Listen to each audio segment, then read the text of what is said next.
Assembling RTA cabinets from Domain Cabinets Direct is a snap. It only takes a very few simple tools.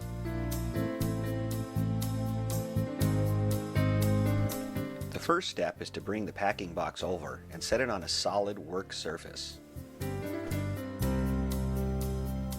Be sure the make and model of your cabinet is correct before you start the assembly process. Take care when opening the shipping box. Start by opening both sides.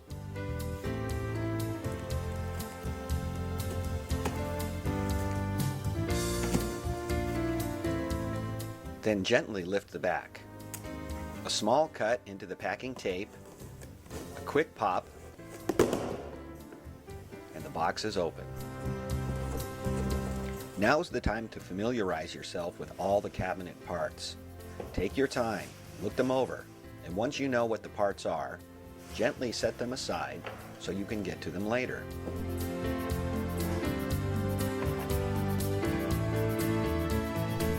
In the packing box, you'll find tops, sides, bottoms, shelves, and by taking a little time now to familiarize yourself with each piece, it will be easier for you to find when you need it.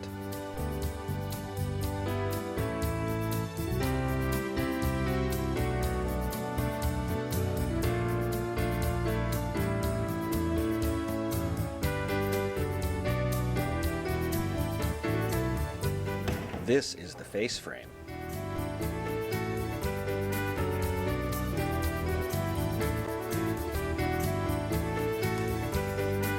And these are the cabinet doors.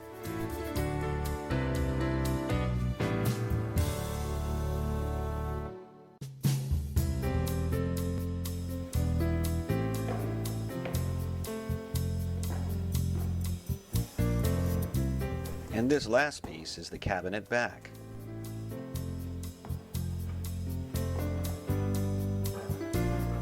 The hardware comes pre-packaged. It's a good idea to place all the hardware in a container. That way you won't lose any of it.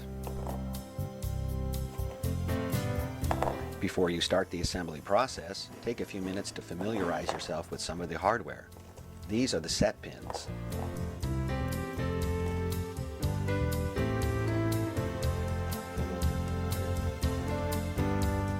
These are the small set screws, and these are the larger ones. These are the shelf pins. It's a good idea to place all of the hardware into a container, because in the business we say hardware has legs, so if you don't put it in a box, you might lose it.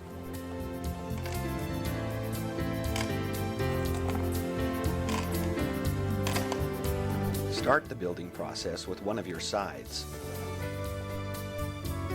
If you haven't put an RTA cabinet together before, start by placing one of the set pins in using a handheld screwdriver. This will give you an idea of exactly how much tension you need to use before you start using the cordless one.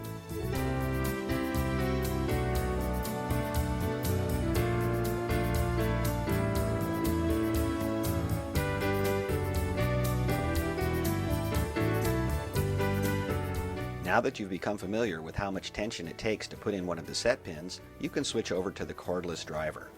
Remember, do not over-tighten the pins.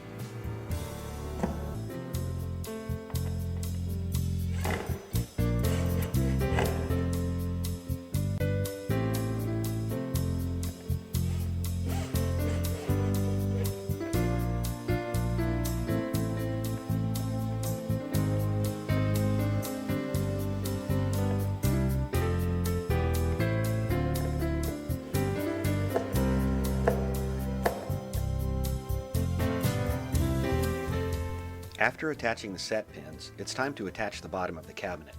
The bottom of the cabinet is attached using the set pins through these holes and tightening them down using these interlocks. Place the bottom of the cabinet over the set pins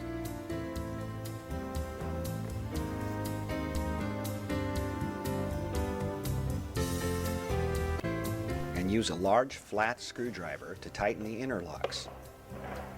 Twist clockwise until the two pieces are joined firmly. Remember that there's two interlocks, so you need to lock them both.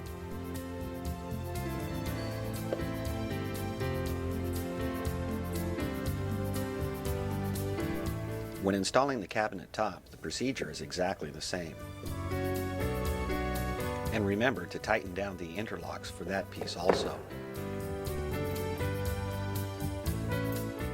It is a good idea to place a small amount of glue into the groove which is provided for the back of the cabinet.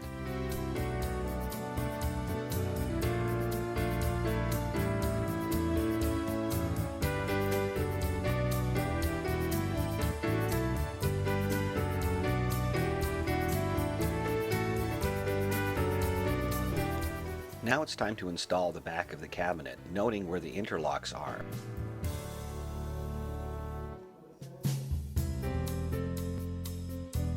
So you can slide them over the set pins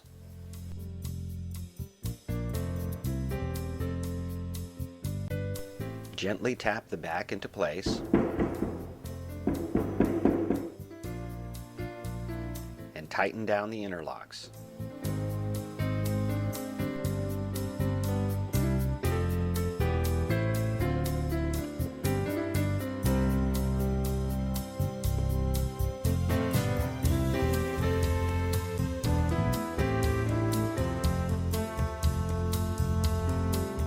Now with the set pins already in place, it's time to install the last side of the cabinet. This is easily done by putting a little bit of pressure, tightening down the interlock.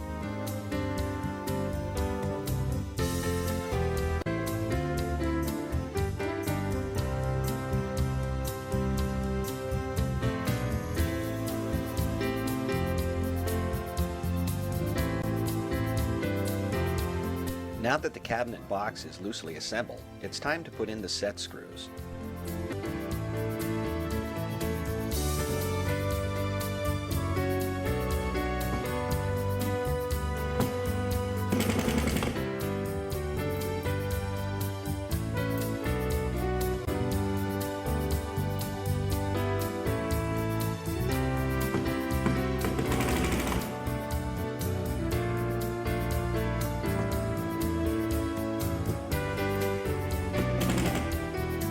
When attaching the back, remember to use all of the set screws.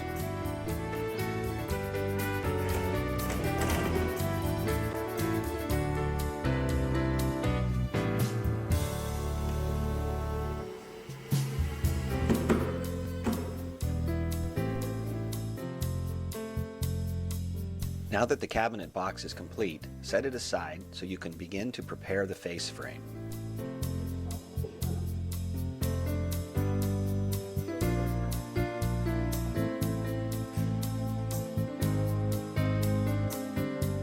Preparation for the face frame is as easy as can be.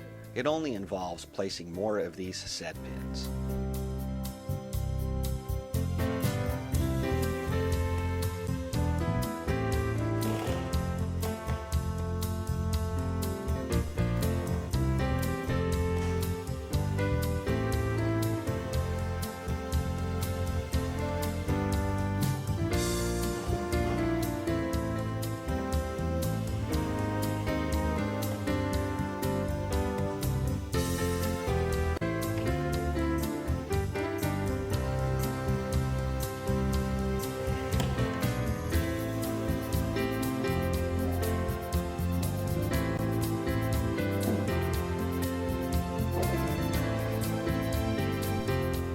Once you've attached the set pins to the face frame, retrieve the cabinet box, lay it down onto its back, and now it's ready to put on the face frame.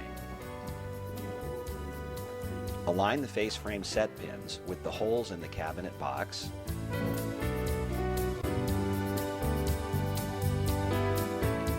Gently push down, and then, by applying pressure to the top of the face frame, use the interlocks to hold it tight.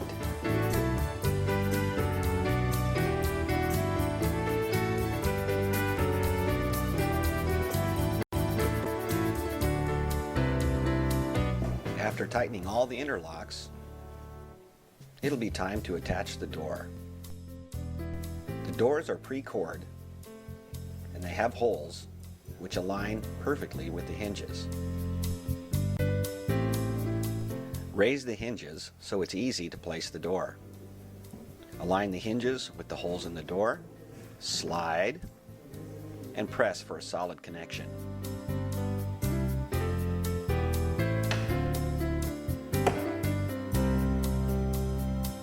Use the small set screws to attach the hinges to the door. Remember not to over-tighten the screws.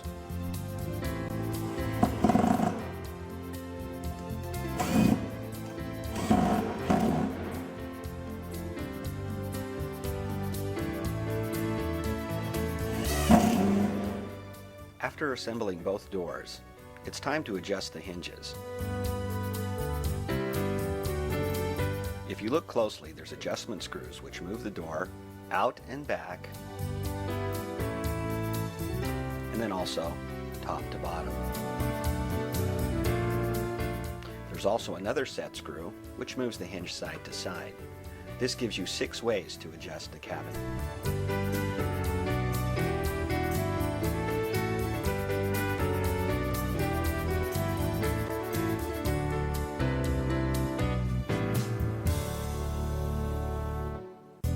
The next step in the process is putting in the set pins which hold up the shelves. There are 4 set pins per shelf, and you need to be sure that the set pins are aligned in corresponding holes so the shelf will sit nice and level.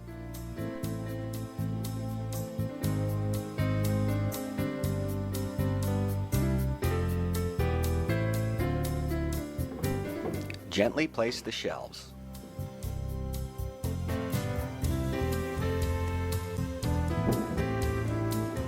So the adjustable shelves don't come loose prior to installation. It's safer to place them on the bottom of the cabinet.